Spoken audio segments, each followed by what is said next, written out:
నమస్కారం. సుప్రభాత గంటారావానికి స్వాగతం. ముందుగా ప్రధానాంశాలు.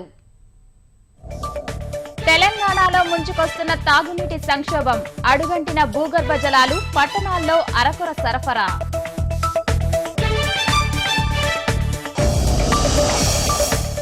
ఆంధ్రప్రదేశ్లో భారీ వర్షాలతో 3,819 కోట్ల నష్టం. నెల్లూరు జిల్లాలో అధికం. కేంద్రానికి నివేదిక పంపిన సర్కారు. అమరావతి నిర్మాణానికి సింగపూర్ కన్సార్టియం సందిగ్ధత. లేఖ ద్వారా ప్రతిపాదన పరిశీలిస్తున్న ఆంధ్రప్రదేశ్ ప్రభుత్వం.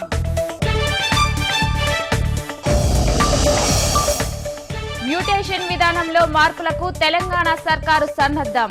అందుబాటులోకి రానున్న ఆన్లైన్లో దరఖాస్తు ప్రక్రియ. అమృత్ పథకానికి 3,120 కోట్లు. ప్రణాళికలకు ఆమోదం. 102 పట్టణాల్లో మౌలిక సదుపాయాల మెరుగుదలే లక్ష్యం. ఐసిస్ నుంచి భారత్ తిరిగొచ్చిన మహారాష్ట్ర ఇంజనీర్. ఫిదాయిగా శిక్షణ పూర్తి. కస్టడీలోకి తీసుకున్న విచారణ సంస్థలు.